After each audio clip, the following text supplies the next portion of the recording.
Hello student, good evening everyone and welcome back on my YouTube channel Bharat foundation classes. तो student, आज हम लोग physics का जो चैप्टर नंबर 3 है उसको स्टार्ट करने वाले हैं, that is source of energy. तो स्टूडेंट, फिजिक्स का चैप्टर 3 का नाम है सोर्स ऑफ एनर्जी। तो स्टूडेंट, सबसे पहले हम लोग देखेंगे सोर्स ऑफ एनर्जी का मतलब होता क्या है आखिर, ठीक है। तो सोर्स हम लोग किसको कह सकते हैं स्टूडेंट? वैसा जगह जहाँ से हम लोग कोई भी चीज़ को यूटिलाइज कर सकते हैं, जहाँ से हम लोगों को रिसोर्स मिल रहा है, अवेलेबल हो रहा है, ठीक है। और एनर्जी, एनर्जी बोलेंगे स्टूडेंट के जैसे हम लोग कोई भी काम करते हैं तो हम लोगों को क्या चाहिए होता है? एनर्जी चाहिए होता है। गाड़ी में क्या है, अगर उसको चलना है तो गाड़ी को भी एनर्जी चाहिए होगा in the form of petrol और डीजल। जैसे ये बल्ब जल रहा है तो इसके लिए क्या है, एनर्जी क्या है? इलेक्ट्रिसिटी चाहिए होगा। और इलेक्ट्रिसिटी कहाँ से जनरेट हो रहा है? तो बहुत सारे सोर्स है स्टूडेंट। तो स्टूडेंट, हम लोग कह सकते हैं कि एनर्जी क्या है? एबिलिटी टू डू वर्क, ठीक है ना। तो वर्क करने का जो एबिलिटी है उसको कहेंगे हम लोग एनर्जी। तो स्टूडेंट, हम लोग एनर्जी को और भी डिटेल में डिस्कस कर चुके हैं। जैसे चैप्टर 1 में हम लोगों ने देखा था इलेक्ट्रिसिटी, तो वहां पे हम लोगों ने एनर्जी को देखा था, पावर को भी देख लिया था। तो स्टूडेंट, यहाँ पे वो सब चीज़ों को रिपीट नहीं करेंगे, यहाँ पे सिर्फ एनर्जी का डेफिनेशन लिखेंगे और इस चैप्टर में जो भी एनर्जी से रिलेटेड जो भी टॉपिक है हम लोग उसी को डिस्कस करने वाले हैं, ठीक है। तो आइए स्टूडेंट, हम लोग एनर्जी के बारे में एक लाइन लिख लेते हैं, इसका डेफिनेशन।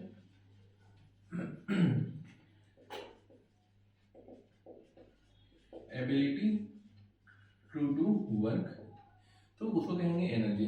तो स्टूडेंट, इस चैप्टर में हम लोगों को पढ़ना क्या है कि एनर्जी से जो जो सोर्स है, एनर्जी का जो जो सोर्स है उसी से रिलेटेड ये चैप्टर होगा, ठीक है। तो स्टूडेंट, सोर्स ऑफ एनर्जी जो है, तो कितने तरह के एनर्जी हम लोगों को देखने को मिल सकता है ऑन द बेसिस ऑफ जो हम लोग कोई सोर्स हो सकता है स्टूडेंट के एक बार यूज करें उसके बाद खत्म हो जाए।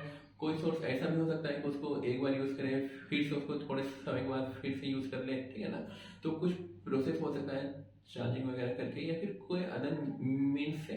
तो कोई जो सोर्स ऑफ एनर्जी है तो इसको हम लोग एग्जॉस्टिबल के बेसिस पे दो तरह का हम लोग क्लासिफाई किए, ठीक है ना। तो एनर्जी को ब्रॉडली अगर देखा जाए तो स्टूडेंट, हम लोग कह सकते हैं कि एक होता है non renewable source of energy और दूसरा होता है renewable source of energy.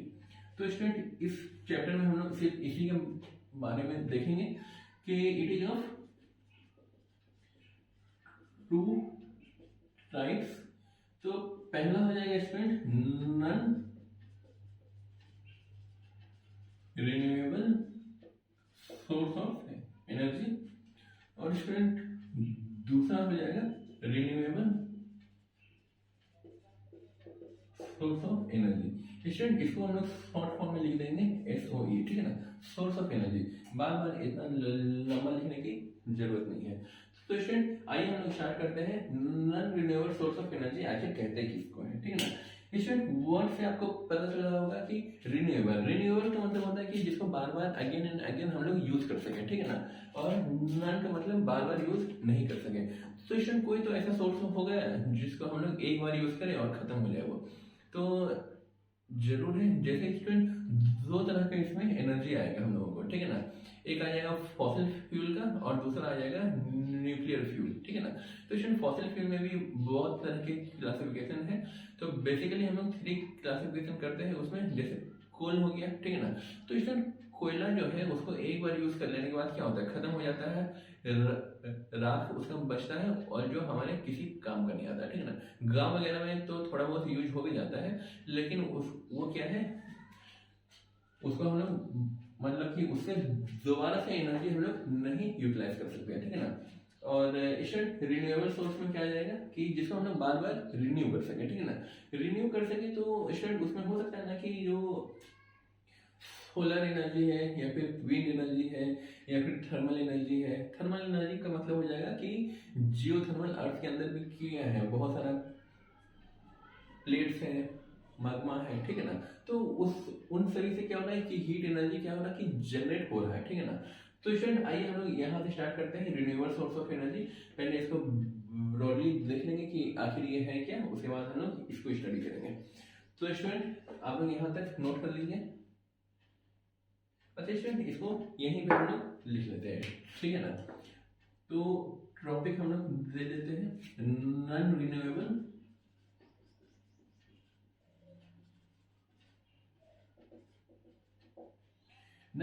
Source of energy इसको कह लेंगे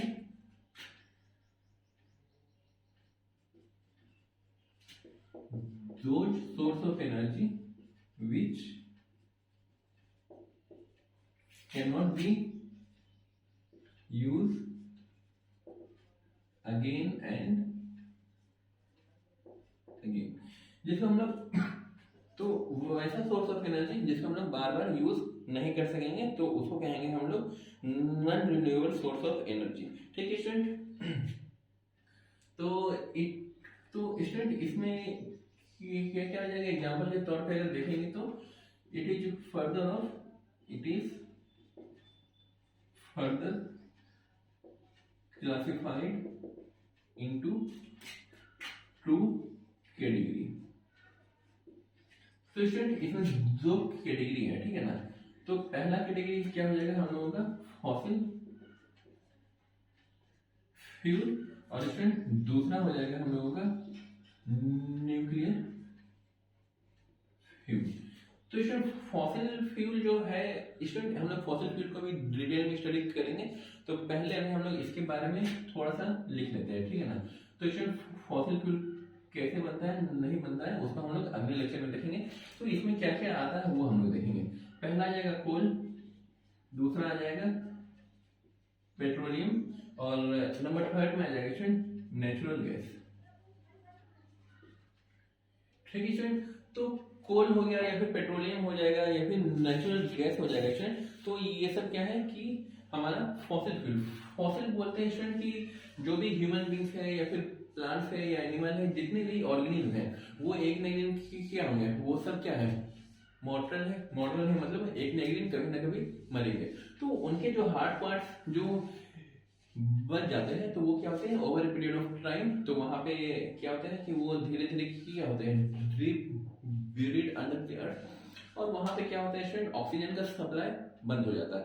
ऑक्सीजन का सप्लाई बंद हो जाने के बाद क्या होता है स्टूडेंट कि वहां पे जो उसका जो क्या बोल सकते हैं उसको ऑक्सीडेशन, वहां पे ऑक्सीडेशन रिएक्शन बंद हो जाएगा, और धीरे धीरे क्या होता है कि उसका जो बॉडी है तो वो हमारा फॉसिल फ्यूल में कन्वर्ट हो जाएगा, ठीक है ना। तो बहुत बार आप लोगों ने देखा होगा कि जो माइनिंग एरिया है तो वहां पे हम लोगों को कुछ ऑर्गेनिज्म के छाप मिलते हैं, मतलब इम्प्रेशन मिलते हैं, ठीक है ना। तो उसको हम लोग स्टडी वगैरह करते हैं कि हाँ ये सब ऑर्गेनिज्म उस जमाने में हुआ करते थे। तो कोल किससे बनता है, पेट्रोल किससे बनता है, तो वो भी हम लोग देखेंगे। कोल जो है स्टूडेंट जो बड़े बड़े जो ऑर्गेनिज्म है उनसे बनेगा, और जो पेट्रोल है वो स्मॉल प्लांट से हम लोगों को देखने को मिलेगा। और पेट्रोल और नेचुरल गैस को हम लोग क्या करते हैं ड्रिलिंग मेथड से निकालते हैं, और ये दोनों क्या है एक साल में ज्यादातर हम लोगों को मिलता है, ठीक है ना। क्योंकि स्टूडेंट की इसका जो डेंसिटी ये बहुत कम होता है, और जो पेट्रोल का डेंसिटी ये बहुत ज़्यादा होता है। तो हम लोग जो पेट्रोलियम को निकालते हैं एक्सट्रैक्ट करते हैं, तो उसी प्रोसेस में हम लोगों को ये पेट्रोल के ऊपर वाले लेयर में हम लोगों को मिल जाएगा। तो स्टूडेंट हम लोग फॉसिल फ्यूल को डिटेल में स्टडी करेंगे। अभी हम लोग सिर्फ थोड़ा बहुत non renewable source of energy के बारे में स्टडी कर रहे हैं, ठीक है ना। तो student non renewable source of energy जो है ये क्या इसको हर कोई आदमी यूज कर सकता है, तो बिल्कुल कर सकता है। तो student non renewable source of energy जो होता है वो क्या होता है थोड़ा सा चीप होता है, ठीक है ना। चीप होता है मतलब सस्ता होता है, और ये जितने भी आदमी हैं उनके क्या है अफोर्डेबल रेंज में आता है, ठीक है ना। तो और जो दूसरा बात है student renewable source of energy वो थोड़ा सा एक्सपेंसिव होता है, तो वो हर इंसान उसको यूज नहीं कर सकता। स्टूडेंट आप लोग जितने भी लोग ये वीडियो देख रहे हैं तो क्या सबके घर में रिन्यूएबल सोर्स ऑफ एनर्जी का सोर्स है, तो क्या सबके घर में आपको सोलर एनर्जी देखने को मिलता है, नहीं मिलेगा। लेकिन ये जो है यहाँ पे कोल मिल जाएगा, ठीक है ना, पेट्रोल वगैरह ये भी मिल जाएगा, नेचुरल गैस ये भी हर किसी के घर में मिलता है, ठीक है ना। तो स्टूडेंट ये हम लोग क्या कह सकते हैं कि ये कन्वेंशनल सोर्स ऑफ एनर्जी है, ठीक है ना। कन्वेंशनल सोर्स का मतलब हो जाएगा कि स्टूडेंट की ये ज्यादातर लोगों के क्या है पहुंच के अंदर में है, ठीक है। तो इसमें हम लोग इसी में लिखेंगे स्टूडेंट, नॉन रिन्यूएबल में it is conventional means of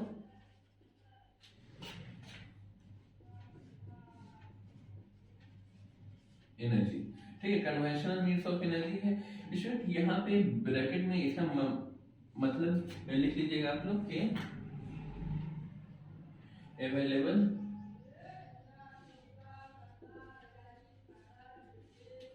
to majority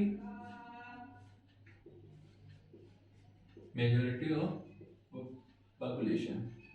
तो स्टूडेंट ये ज्यादातर जो पॉपुलेशन है उनके क्या है, उन तक अवेलेबल हो सकता है इजीली। ठीक है, और स्टूडेंट इसके बारे में क्या कह सकते हैं, हालांकि स्टूडेंट जितने भी फॉसिल फ्यूल हैं वो कन्वेंशनल नहीं होंगे। ठीक है ना, जैसे न्यूक्लियर फ्यूल हो गया। ठीक है ना, तो स्टूडेंट न्यूक्लियर फ्यूल क्या है कि यहाँ पे स्टूडेंट ब्रैकेट में लिख लीजिएगा स्पेशली फॉसिल फ्यूल। ठीक है, तो फॉसिल फ्यूल क्या हो जाएगा, हर इंसान के पहुंच तक है।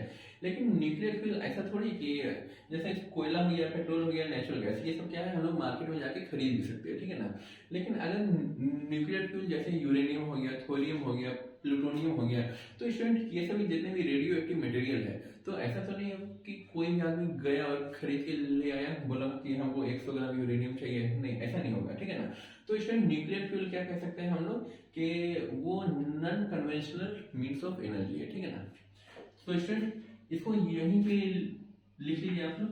ठीक है ना, इशारा देखें, it is non conventional means of energy.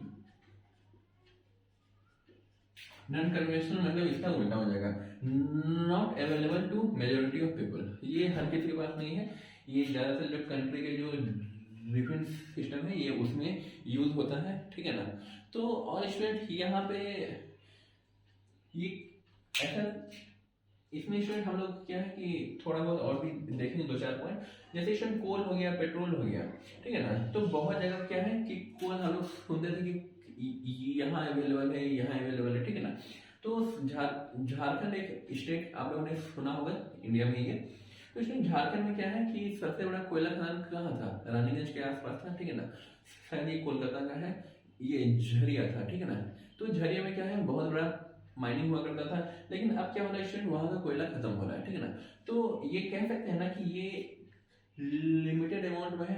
ऐसा तो नहीं कि स्टूडेंट के पेट्रोलियम जो है वो अनलिमिटेड है हमारे अर्थ पे। ठीक है ना, तो ये भी क्या होगा, कभी ना कभी खत्म होगा। ठीक है, ये भी कभी ना कभी खत्म होगा, तो हम लोग कह सकते हैं कि ये लिमिटेड क्वांटिटी में है और ये कभी ना कभी खत्म होगा। खत्म होने का मतलब हो जाएगा स्टूडेंट कि ये एग्जॉस्टिबल सोर्स ऑफ एनर्जी है। ठीक है ना, तो स्टूडेंट हम लोग इसके बारे में लिख लेते हैं, it is available in limited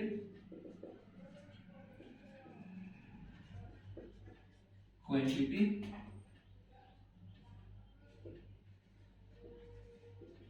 inside the earth।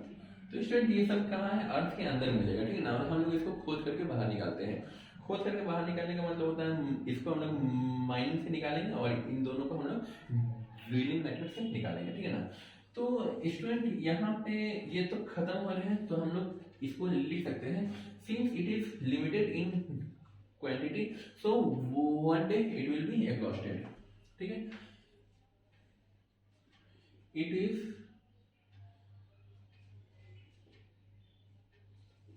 Not available for ever.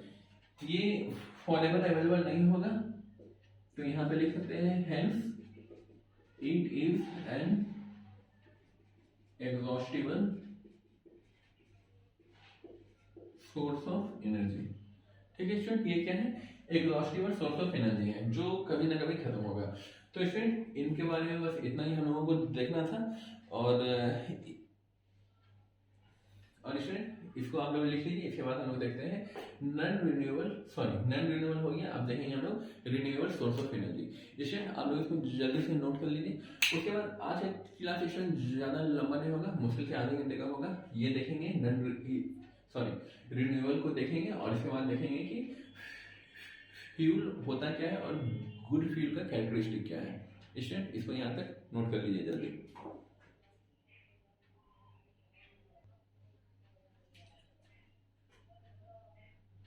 Student यहाँ तक लिख लिया होगा आप लोगों ने? ठीक है, इसको रख सकते हैं।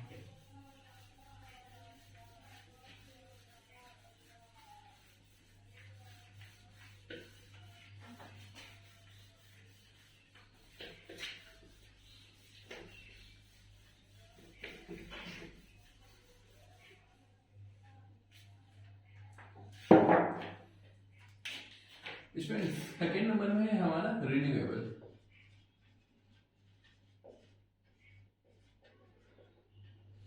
इसमें रिन्यूएबल का मतलब होता है कि उसको रिन्यू कर सके मतलब उसको रीयूज कर सके, ठीक है ना, उसको बार बार यूज कर सके। तो source of energy which can be use again and again का मतलब हो जाएगा स्टूडेंट जिसको हम लोग बार बार यूज कर सके, ठीक है ना। तो स्टूडेंट पहला पॉइंट हम लोगों ने उसमें भी लिखा था कि बार बार यूज नहीं कर सके और दूसरे में लिखा था एग्जाम्पल। तो स्टूडेंट यहाँ पे भी हम लोग उसी वे में चलेंगे। तो स्टूडेंट यहाँ पे क्या है कि एग्जाम्पल के तौर पे अगर हम लोग देखेंगे तो इसमें क्या क्या आ जाएगा स्टूडेंट, कौन सा एनर्जी है जिसको हम लोग बार बार यूज कर सके, ठीक है ना। तो पहला आ जाएगा स्टूडेंट सोलर एनर्जी। दूसरे में हम लोग लिख सकते हैं ना student wind energy,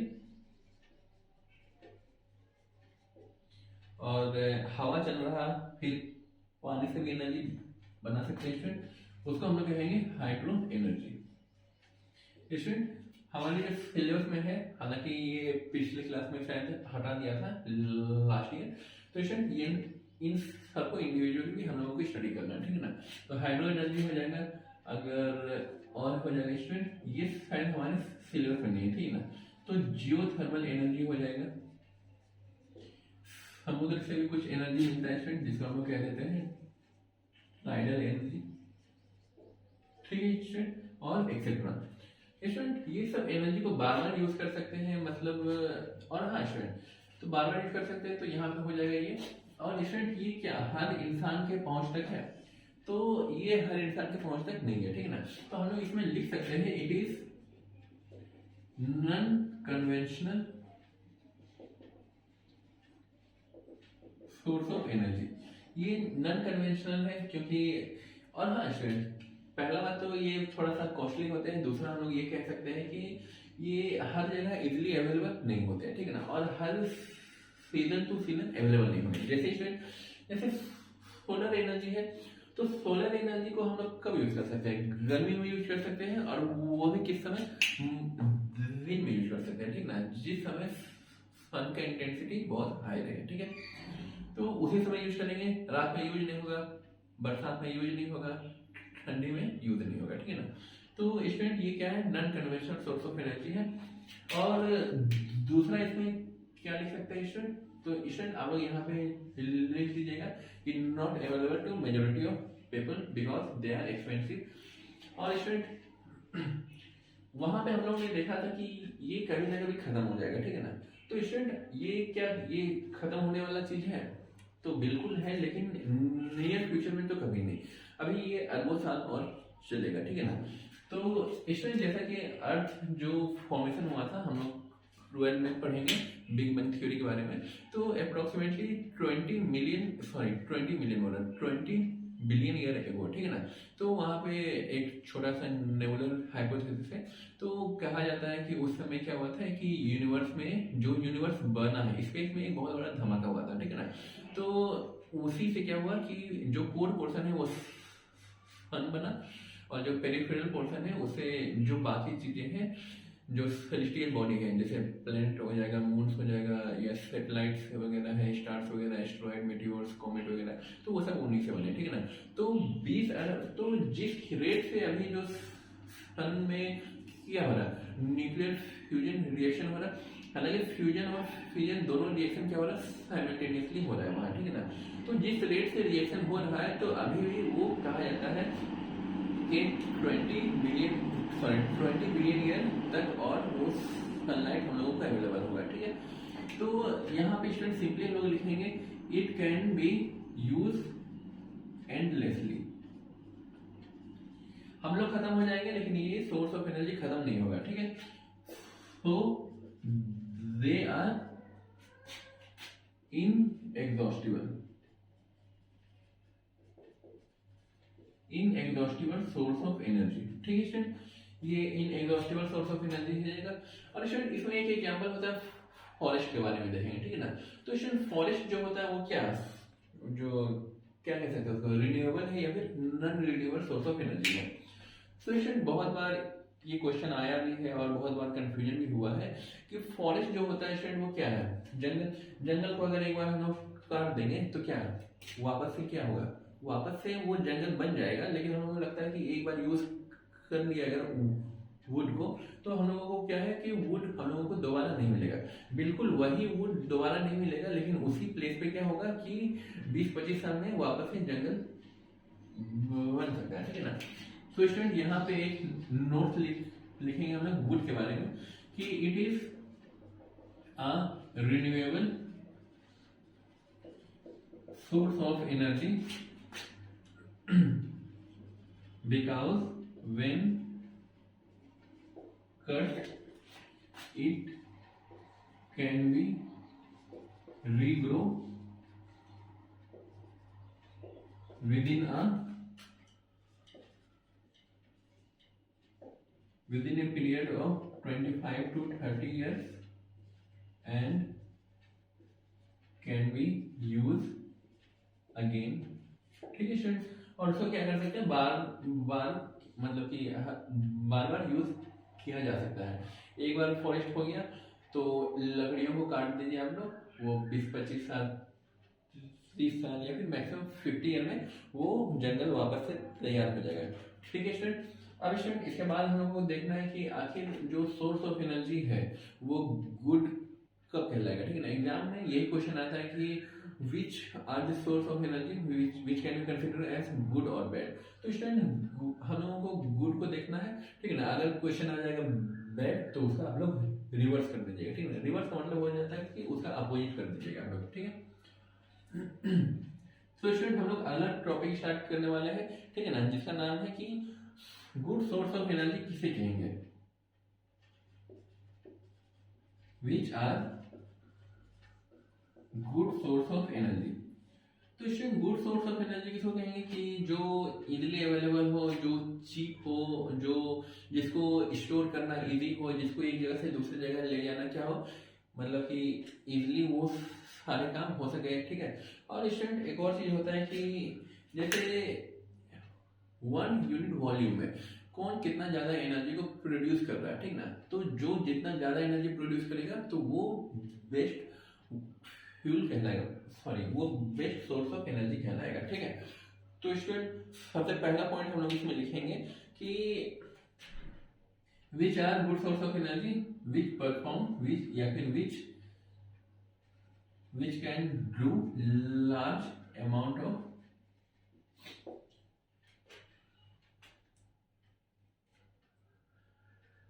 which can do large amount of work in unit volume या फिर उसको कह दीजिए स्टूडेंट मास। 1 किलो कोयला लेते हैं स्टूडेंट या फिर और दूसरा ले लेते हैं हम लोग 1 किलो पेट्रोल, ठीक है ना, सॉरी 1 किलो बोल रहा हूँ, 1 लीटर पेट्रोल का, ठीक है ना। तो स्टूडेंट 1 किलो कोयला जो होता है वो कितना एनर्जी प्रोड्यूस कर सकता है, और 1 लीटर पेट्रोल अगर लेंगे तो कौन बेस्ट होगा। स्टूडेंट सबसे पहला बात तो यहाँ पे जो बेस्ट होता है वो गैसेस फ्यूल सबसे बेस्ट होगा, उसके बाद होगा हमारा लिक्विड फ्यूल, और उसके बाद हमारा आएगा सॉलिड फ्यूल, ठीक है ना। तो स्टूडेंट हम लोग आप लोगों को ये मालूम होगा, ठीक है ना, सॉलिड लिक्विड गैस में कौन बेस्ट होता है, ठीक है। तो पहला बात तो ये ज्यादा से ज्यादा वर्क करेगा, ठीक है। और उसके बाद हम लोग लिख सकते हैं स्टूडेंट कि विच आर चीप जो सस्ता हो। ऐसा नहीं कि कुछ सोर्स ऑफ एनर्जी है जो बहुत महंगा हो गया और आदमी उसको खरीद ही नहीं पा रहे, ठीक है ना।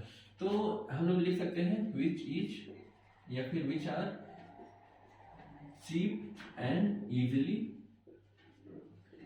अवेलेबल, ठीक है स्टूडेंट।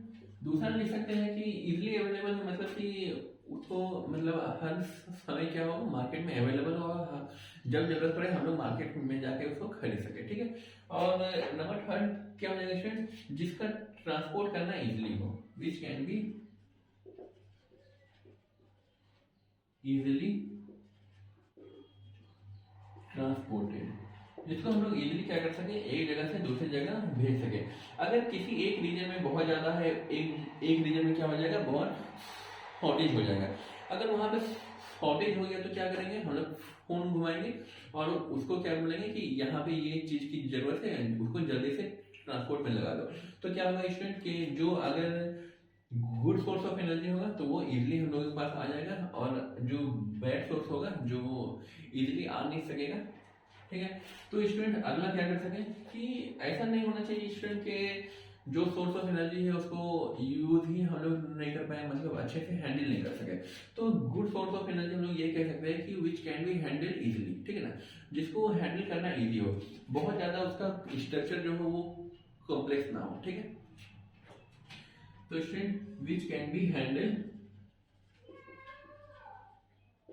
इजिली, उसको हम लोग हैंडल आसानी से कर सके, ठीक है। और सबसे बड़ा पॉइंट क्या है स्टूडेंट के वो एनवायरनमेंट, वो क्या करे स्टूडेंट, वो एनवायरमेंटल पॉल्यूशन बहुत कम करे, ठीक है ना। तो जो सॉलिड होता है स्टूडेंट उसमें क्या होता है कि कुछ ना कुछ रेसिडुअल बच जाएगा, ठीक है ना। जैसे कोल हो गया या फिर कार्बन हो गया या फिर वुड हो गया, तो इन सभी को जब हम लोग जलाते हैं, ठीक है ना, जब हम लोग इसको ऑक्सीडाइज करवाते हैं, बर्निंग करवाते हैं, तो बर्निंग के बाद क्या होता है कि उसमें कुछ ना कुछ क्या होता है कि जो स्मॉल स्मॉल पार्टिकल रहते हैं वो बच जाते हैं, और वो क्या होते हैं स्टूडेंट एटमोसफेयर में जाकर के एयर से मिल जाते हैं, ये एयर पॉल्यूशन भी करते हैं, और उससे क्या होता है कि उससे रिलेटेड बहुत सारे डिजीज हम लोगों को देखने को मिलते हैं, ठीक है ना। तो स्टूडेंट यहाँ पे हम लोग सिंपली लिखेंगे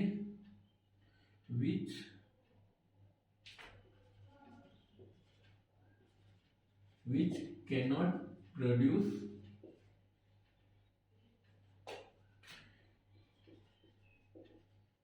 environmental pollution। स्टूडेंट इससे रिलेटेड आप लोग कुछ और पॉइंट्स को भी यहाँ पे मेंशन कर सकते हैं, ठीक है ना। तो यहाँ पे इन्वायरमेंटल पॉल्यूशन नहीं करें, या फिर इसका रिवर्स आप लोग लिख सकते हैं विच इज इको फ्रेंडली, ठीक है ना। तो स्टूडेंट इसको आप लोग लिख ही लीजिए, ठीक है ना, दैट इज इको फ्रेंडली। तो जो इको फ्रेंडली हो तो उसको हम लोग मानेंगे गुड सोर्स ऑफ एनर्जी है।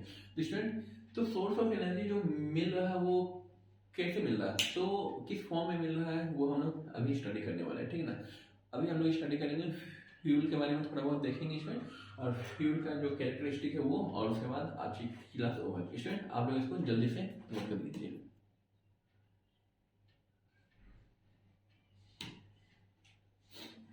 ठीक है स्टूडेंट, यहाँ तक लिख लिया होगा आप लोगों ने, इसको रब कर रहे, ठीक है। ठीक है student,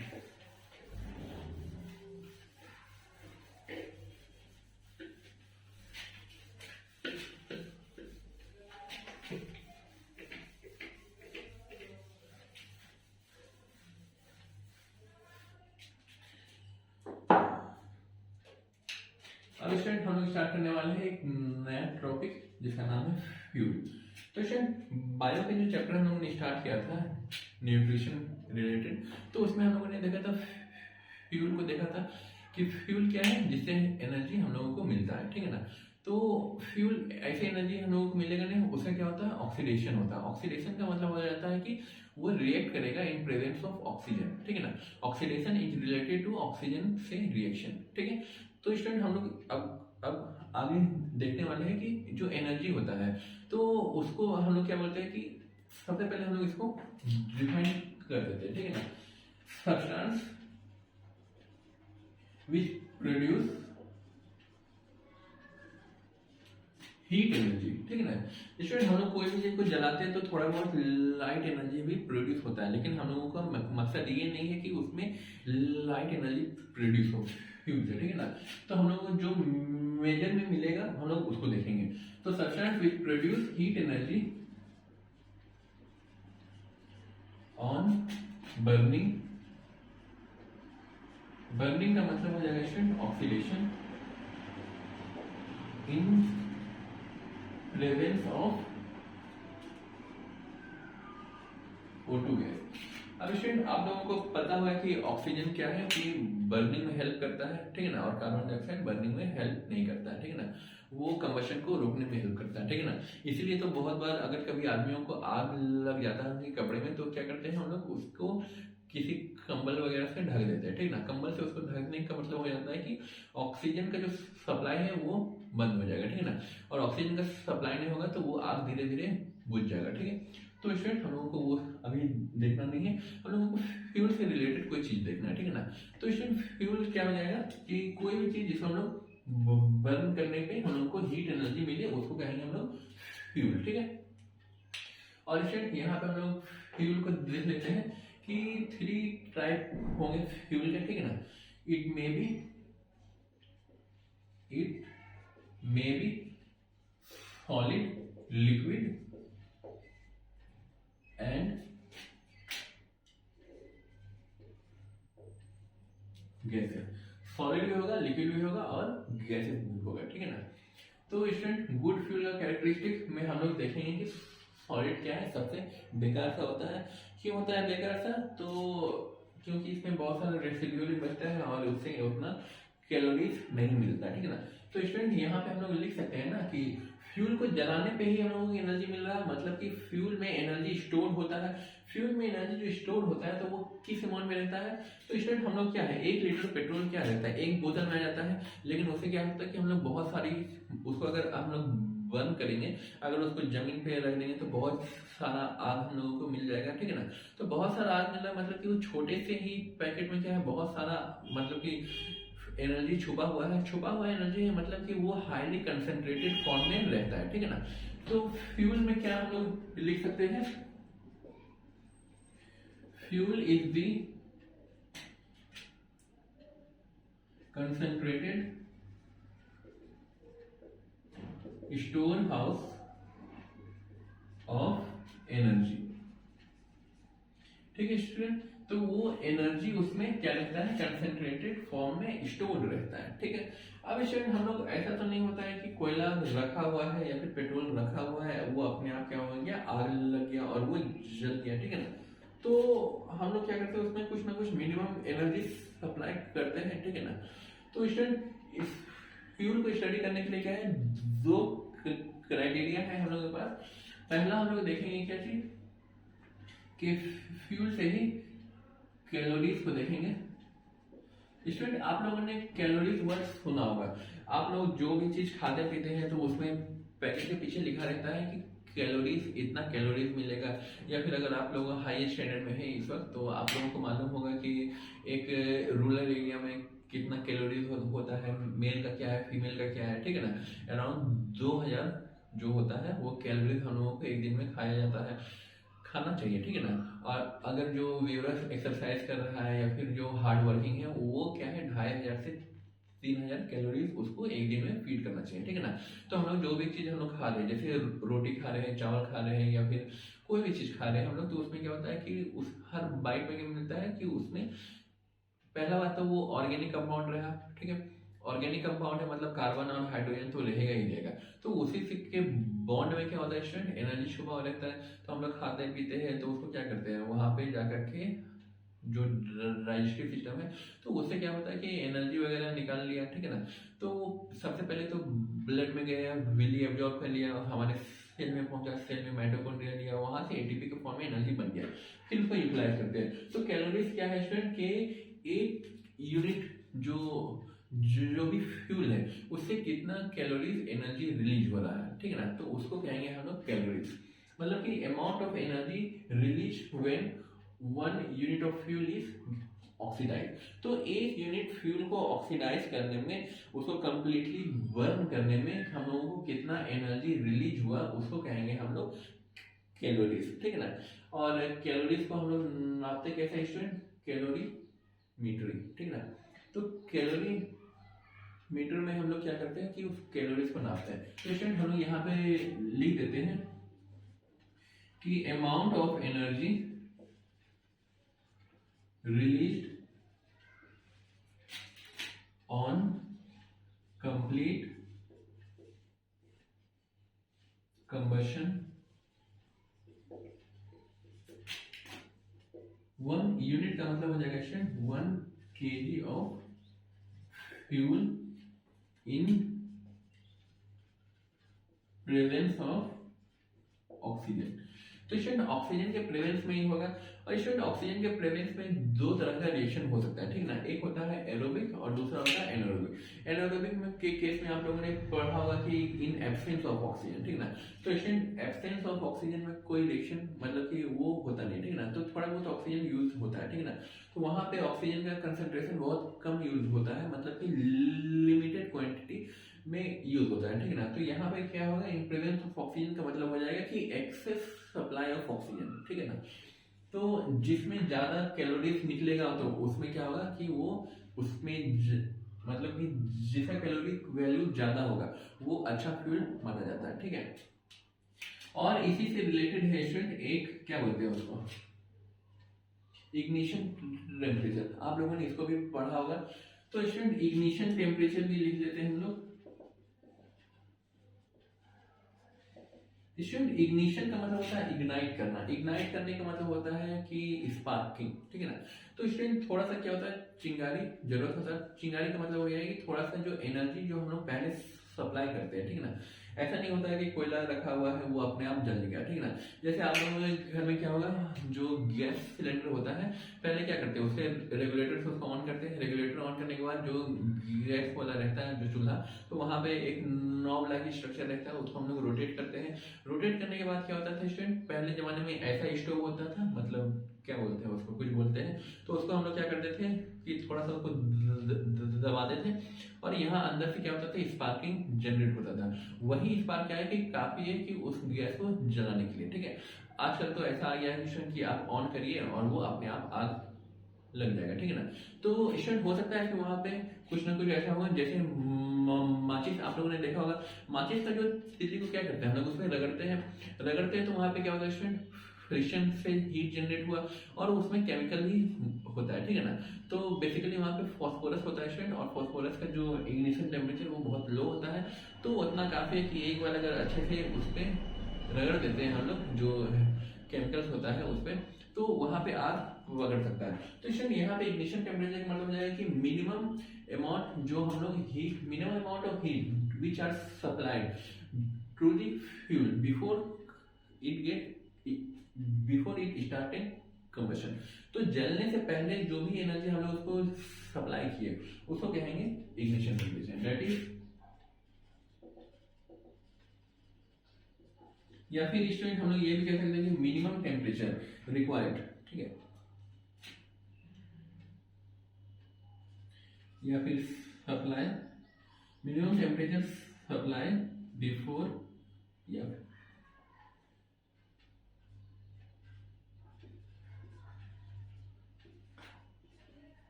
before it get burning।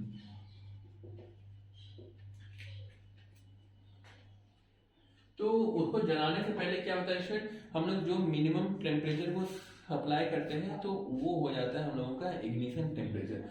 तो दुनिया में कोई भी ऐसा फ्यूल हालांकि जनरेट नहीं हुआ है जिसको मिनिमम इग्निशन टेम्परेचर नहीं चाहिए होता है। तो जितने भी फ्यूल है स्टूडेंट उन सभी को क्या है कि कुछ ना कुछ मिनिमम टेम्परेचर चाहिए ही चाहिए। तो स्टूडेंट आप लोग यहाँ पे चाहे तो इसको लिख सकते हैं, no fuel can burn before its ignition temperature, ठीक है ना। इग्निशन टेम्परेचर अगर मान लीजिए किसी का 25 डिग्री है, ठीक है ना। तो 25 डिग्री अगर है तो उसको 25 डिग्री सप्लाई करना ही होगा। अगर 24 डिग्री सप्लाई कर रहे हैं उसको हीट, तो वो आग नहीं पकड़ेगा, ठीक है ना। अगर 25 है, अगर 25 0.1 या फिर 2 अगर उतना सप्लाई कर रहे हैं तो उसमें तुरंत आग पकड़ जाएगा। ठीक है, तो स्टूडेंट यहाँ पे हम लोग इसका कैरेक्टरिस्टिक देख लेते हैं, आखिर गुड फ्यूल कहेंगे किसको। ठीक है ना, तो स्टूडेंट कैलोरीज के हिसाब से क्या होना चाहिए कि जिसमें ज्यादा कैलोरीज प्रोड्यूस हो वो गुड फ्यूल कहलाएगा। और दूसरा इग्निशन टेम्परेचर में से रिलेटेड अगर आएगा तो इग्निशन टेम्परेचर क्या होना चाहिए स्टूडेंट, बहुत कम या बहुत ज्यादा। तो स्टूडेंट ना ही बहुत कम होना चाहिए ना ही बहुत ज्यादा होना चाहिए, ये मीडियम रेंज में होना चाहिए। ठीक है ना, तो स्टूडेंट अगर मान लीजिए किसी का जो इग्निशन टेम्परेचर है वो है 15 डिग्री। ठीक है ना, तो स्टूडेंट 15 डिग्री तो हमारा रूम टेम्परेचर है। ठीक है ना, रूम टेम्परेचर इवन उससे ज्यादा ही होता है। ठीक है ना, फॉर एग्जाम्पल ले रहे हैं हम लोग। ठीक है ना, रूम टेम्परेचर अगर हम लोग देखा जाए तो 25 से 30 डिग्री या 35 डिग्री तक एवरेज रेंज में होता है। ठीक है ना, कहीं कहीं पे एक्सेप्शन है जहाँ पे 40-45 जो डेजर्ट एरिया में वहाँ चला जाता है और कहीं कहीं पे माइनस में भी रहता है। तो हम लोग क्या है कि इक्वेटोरियल रीजन में हम लोग देख रहे हैं। ठीक है ना, तो स्टूडेंट की मिनिमम टेम्परेचर रूम टेम्परेचर हम लोग 25 डिग्री मान के चलते हैं। ठीक है ना, अगर मान लीजिए किसी फ्यूल का टेम्परेचर इग्निशन टेम्परेचर है 20 डिग्री, वो तो घर में रखे रखे ही आप पकड़ लेगा, तो वैसा हम लोगों को नहीं चाहिए। ठीक है ना, तो उसमें क्या होना चाहिए कि 40, 50, 60, 70 डिग्री तक होना चाहिए इग्निशन टेम्परेचर। तो स्टूडेंट हम लोग आइए इसको लिख लेते हैं कि आखिर गुड फ्यूल कहेंगे किसको कैरेक्टरिस्टिक ऑफ गुड। इससे पहले हम लोगों ने देखा था characteristic of good source of energy. तो गुड सोर्स ऑफ एनर्जी में जो भी चीजें हम लोगों ने देखा वही चीजें हम लोगों को यहाँ भी देखना होगा। तो स्टूडेंट पहला हो जाएगा क्या कि कैलोरीज को नापेंगे तो it should produce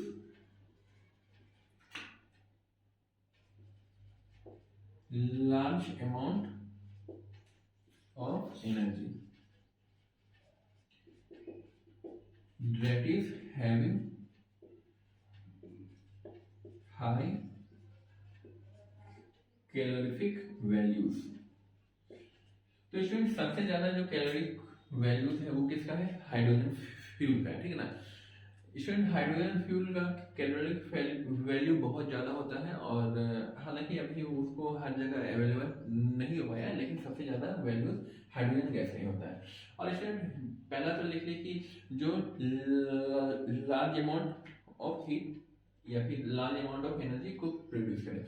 दूसरा स्टूडेंट हम लोग क्या लिख सकते हैं, जो इजिली क्या कर सके, हम लोग उसको इजिली अवेलेबल हो, इजिली उसको ट्रांसपोर्ट कर सकते हैं। ठीक है, तो it should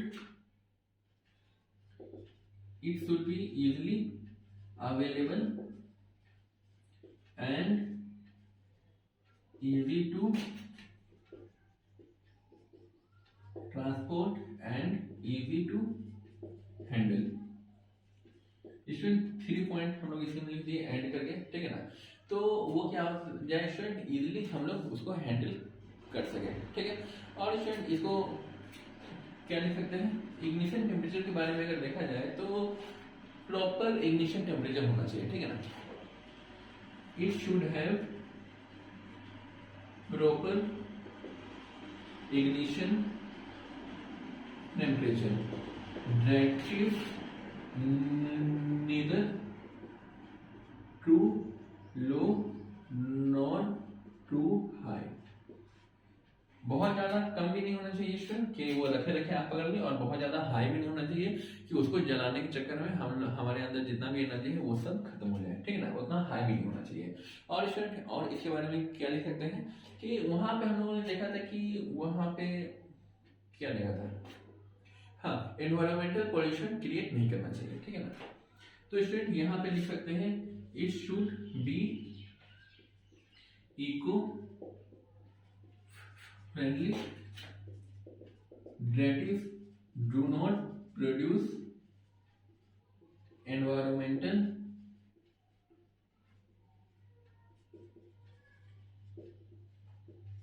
स्टूडेंट जितने भी सोर्स ऑफ एनर्जी है वो सब एनवायरमेंटल पॉल्यूशन करते हैं। ठीक ना, लेकिन जो सबसे कम एनवायरमेंटल पॉल्यूशन को क्रिएट करे वो बेस्ट माना जाएगा। ठीक है ना, ऐसा नहीं है कि कोई मतलब कि कोई ऐसा फ्यूल है ही नहीं जो इन्वायरमेंटल पॉल्यूशन क्रिएट ही ना करना हो, ठीक है ना। तो थोड़ा बहुत क्या होता है कि सब कोई मतलब रिलीज कर रहे होते हैं, ठीक है ना। और स्टूडेंट इसके बारे में और कुछ लिख सकते हैं, हालांकि लिखने का तो बहुत कुछ लिख सकते हैं, आपके लिए इस लेवल पे इतना मोर देन सफिशियंट है। अगर स्टूडेंट आप लोग चाहे तो आप लोग ये भी लिख सकते हैं कि इन्वायरमेंटल पॉल्यूशन में ही वो सवाल आएगा कि it after burning it should not leave any क्या बोल सकते हैं unburnt particle as a residue, ठीक है ना। आइए स्टूडेंट उसको भी लिख लीजिए, 5 पॉइंट हो जाएगा। It should not produce or leave any residue behind it after burning। Student जलने के बाद क्या है कि वो कोई रेसिड्यू नहीं बचना चाहिए। वही रेसिड्यू क्या होता है, एयर में चला जाता है, उसका जो पार्टिकल होता है स्टूडेंट बहुत छोटा होता है, माइक्रो में होता है। बहुत छोटा हो जाने की वजह से क्या है कि हम लोग जो सांस लेते हैं तो हमारे लंग्स में पहुंच सकता है, और हमारे लंग्स में पहुंचने के बाद क्या हो सकता है कि हमारे फेफड़ों को थोड़ा सा हार्मफुल इफेक्ट शो कर सकता है, ठीक है। तो स्टूडेंट आज के लिए बस इतना ही, ठीक है। स्टूडेंट मिलते हैं अगले क्लास में अगले लेक्चर के साथ, और इससे रिलेटेड जो भी चैप्टर होगा हम लोग उसको भी डिस्कस कर लेंगे। स्टूडेंट इसके बाद जो हम लोग स्टार्ट करने वाले हैं वो है कन्वेंशनल सोर्स ऑफ एनर्जी। तो उसमें हम लोग देखेंगे कि फॉसिल फ्यूल क्या है, उसमें कोल कैसे बनता है, पेट्रोल कैसे बनता है, नेचुरल गैस कैसे बनता है, कैसे उसको एक्सट्रैक्ट करते हैं। स्टूडेंट आप लोग यहाँ तक नोट कर लीजिए 5 सेकेंड।